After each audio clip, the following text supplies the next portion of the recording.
Hello hello, je suis ravie de vous retrouver pour vous faire enfin le tuto du Kohl Make-up. Donc c'est parti, je vais vous montrer tout de suite comment faire. Donc je vais commencer par appliquer ma base, bien évidemment, on ne passe pas de make-up sans base. Voilà, elle va vous permettre de flouter les pores, de faire tenir votre maquillage et d'avoir un joli rendu. Mais bien sûr, avant de passer au make-up, n'oubliez pas qu'il faut une bonne routine de soins. Moi par exemple en ce moment j'utilise la crème Green Smoothie. Je viens juste de changer ma routine puisque ma peau avait besoin de changement. Je commençais à avoir pas mal de rougeurs, de zones de sécheresse. Donc j'ai arrêté ma collection Fresh Start que j'utilise habituellement pour passer au disque exfoliant. Donc ça va être à base d'amamélis qui va être parfait pour atténuer tout ce qui est rougeur et imperfection. Surtout que moi en ce moment j'ai pas mal dans cette zone là. Et cette crème anti-âge, donc qui va lutter contre le vieillissement et aussi qui va permettre d'atténuer aussi tout ce qui est imperfection et surtout qui va redonner un coup de peps à ma peau et j'en avais vraiment besoin. Donc voilà, petit aparté, donc n'oubliez pas qu'un joli make-up c'est d'abord une bonne routine de soins. Donc c'est parti, j'ai mis ma base, on attend bien qu'elle sèche. Et je vais utiliser ma palette spéciale teint parfait. Vous savez que je l'adore celle-ci puisque vous pouvez mettre les deux correcteurs dont vous avez besoin, plus votre fond de teint. Et donc je vais commencer par neutraliser mes cernes. Alors pour ça je vais utiliser la teinte moi numéro 3 qui va permettre donc de neutraliser mes cernes. Donc là je ne cherche pas du tout à atténuer quoi que ce soit, je cherche juste à unifier mon teint. Donc je corrige la couleur de mon cerne. Donc je tapote bien au coin interne puisque c'est là où c'est le plus marqué. Le coin externe également. Donc on tapote bien pour pas trop bouger la matière mais pour bien cibler. On fait pareil de l'autre côté.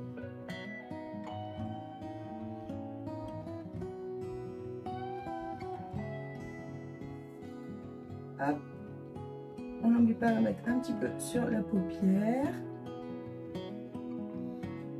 Hop, marque de lunettes. Et vous voyez là, mon teint, mon cerne est neutralisé et du coup, je vais pouvoir passer au fond de teint. Et là, pour le fond de teint, alors ce qui est important de retenir, c'est qu'il faut chauffer la matière. Il n'y a pas besoin d'en prendre beaucoup, on tapote. Et on l'applique en mouvement circulaire. Et là, ce qui est important surtout, c'est vraiment de prendre son temps pour bien unifier le teint. Et ce qu'il y a de bien avec ce fond de teint crème, c'est que si vous trouvez que la couvrance est trop légère, que vous aimez bien les choses un peu plus opaques, et ben vous en remettez une couche tout simplement.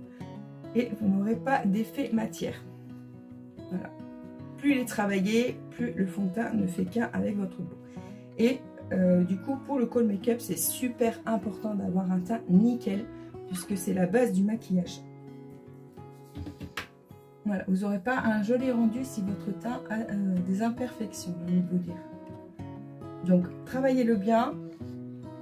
C'est un make-up hyper léger, hyper frais, hyper lumineux. Donc, le teint, le teint, le teint. Si vous voulez pousser un peu plus loin, vous pouvez également ajouter un peu d'highlighter dans votre teint. Pas sous la main, je ne sais pas si vous allez le voir, il est juste derrière mes baumes à lèvres. Pour avoir un côté un peu plus lumineux, vous pouvez l'ajouter. Moi je ne le mets pas parce que personnellement c'est le genre de produit que je préfère utiliser en été. En hiver j'aime bien le teint frais et léger, mais pas hyper glow non plus. Hop, on vérifie bien qu'il y en a bien partout, n'oublie pas le cou surtout. Hop. Et une fois que votre teint est fait, on reprend notre petite palette avec notre pinceau et là on va illuminer. Donc je prends la couleur 0 et là je vais le tapoter légèrement en triangle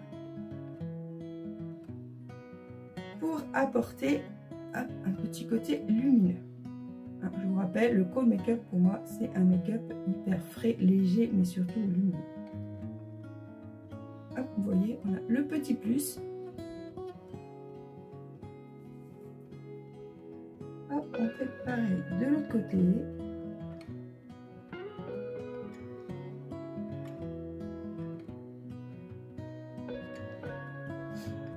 Hop, vous pouvez ajouter à votre paupière aussi si vous souhaitez l'illuminer.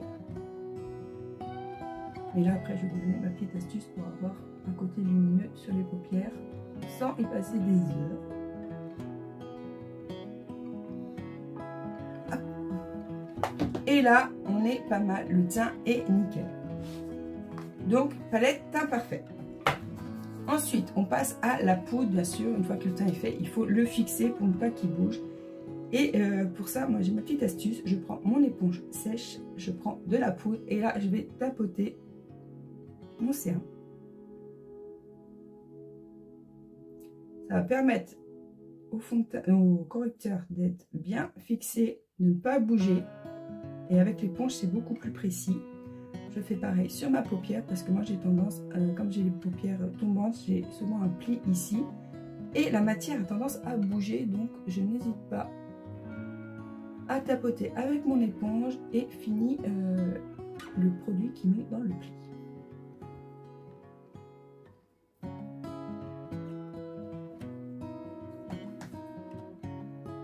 On fait pareil de l'autre côté, on tapote bien, surtout on tapote, hein, on n'étire pas la matière, il ne faut pas la déplacer, il faut vraiment la fixer.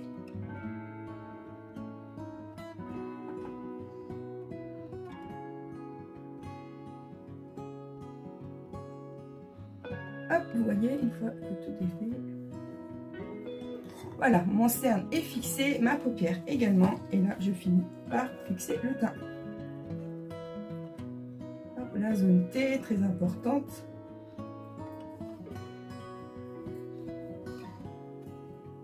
Alors pour celles qui n'aiment pas poudrer leur teint par peur d'effet matière ou qui ont tendance à avoir des poudres qui les vieillissent, parce que ça peut arriver quand la poudre est un peu trop épaisse ou mal appliquée, on a les traits du visage qui sont plus marqués et du coup ça vieillit, ça a tendance à vieillir un peu.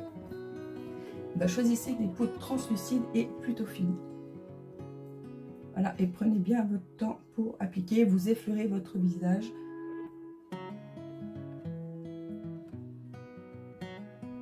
Hop. Donc voilà pour ma poudre. Et là, j'ai un teint nickel qui ne va pas bouger de la journée. Hop, le teint est fait. Ensuite, donc là j'ai fait mes sourcils avec le crayon double embout, donc avec la petite brosse, hop, et le crayon. Je vous ai épargné cette étape puisque je me rapproche du miroir parce que je n'ai pas de lunettes, donc voilà. Je vais prendre ma poudre numéro 2 qui est un bronzer mat et je vais légèrement creuser.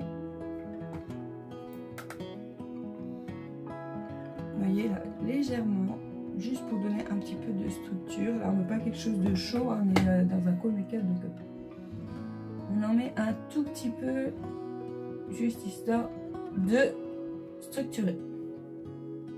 Hop, donc moi, je vais mettre juste comme ça. Et donc la partie que je préfère, parce que c'est là où tout se joue, hop, j'ai utilisé ma palette de blush.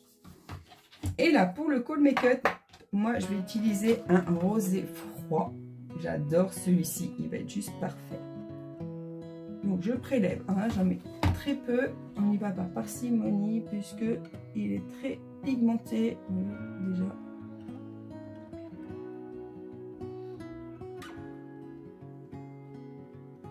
Et j'adore donc cet effet. Regardez. Il est trop beau celui-là. Donc le but est que ça se voit aussi, hein. On ne veut pas quelque chose qui ne se voit pas. La première fois que je l'ai fait, j'y avais été mollo parce que je ne savais pas trop le rendu que ça allait donner. Et c'est quand même beaucoup plus joli quand ça se voit bien. Donc on n'hésite pas, on y va tranquillou. Hop. Vous voyez là, je suis au-dessus de ma structure. Et je monte bien sur les tempes. Je reviens bien sur le devant. Hop, et le truc en plus, c'est qu'on n'oublie pas d'en mettre sur le bout du nez. Voilà. Il suffit d'avoir un trait comme ça rosé. En fait, c'est ça le but de ce make-up. Voilà, c'est d'avoir un effet hyper frais, hyper rosé.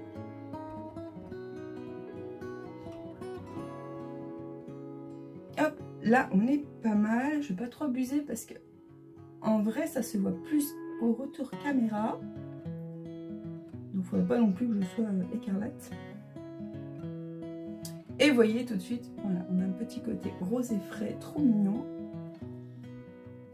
J'ai découvert ça cette année et j'adore. Je trouve ça trop chouette, donc j'ai voulu tester. Hop, vous voyez, j'en ajoute là où je vais en mettre un peu plus. Et là, sur le côté rosé, on est pas mal. C'est discret, c'est léger et c'est hyper joli.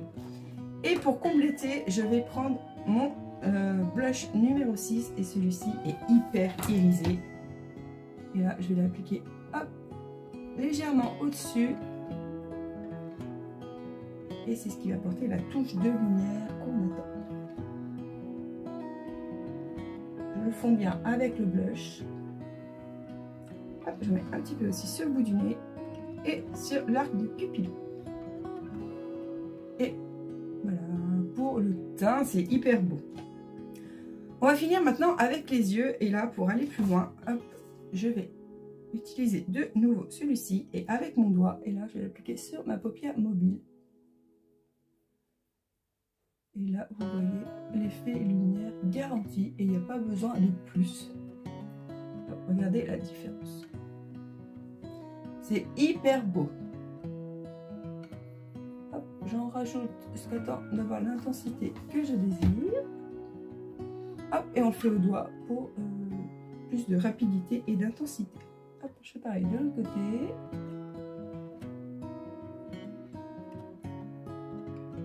J'ai tendance à mettre ma tête en avant. Je crois que je vois mieux, mais en fait pas du tout.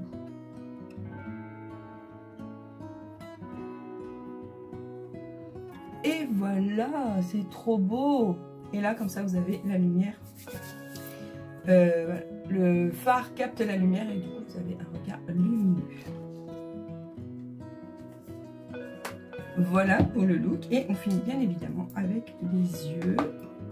Donc moi, je vais mettre du crayon noir pour intensifier la frange de cils. Je vais juste mettre ça.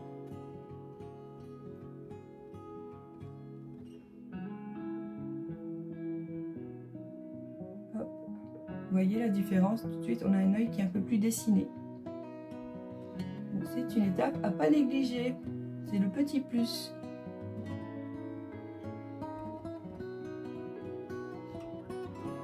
Alors on a un œil toujours plus sensible que l'autre, c'est normal.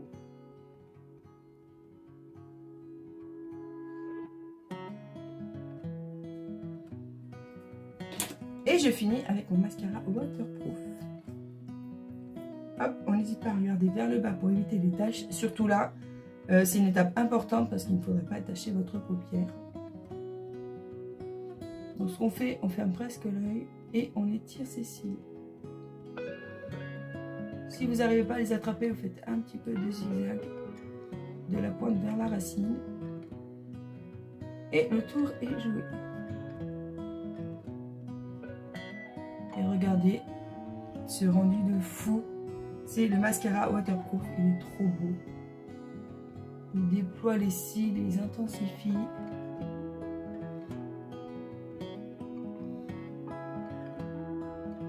Pas mal, non?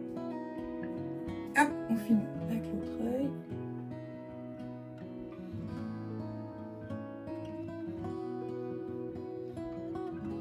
On étire bien, bien, bien. On se précipite pas.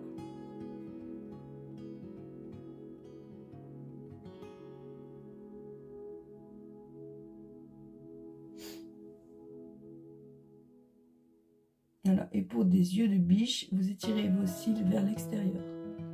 Vous ne faites pas un tout droit vers le plafond, vous faites vraiment vers l'extérieur.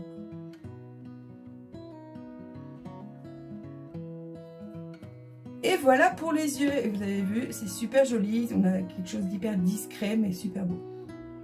Et on finit avec la touche glossy. Alors pour un make-up, un cool make-up, voilà, le mieux c'est vraiment d'utiliser des glosses. Des glosses ou des baumes teintés comme ça par exemple. Mais quelque chose de lumineux. Et là, j'avais envie de quelque chose d'un peu, un peu rose et pêche. Donc moi j'ai pris le Peace. Il est trop beau.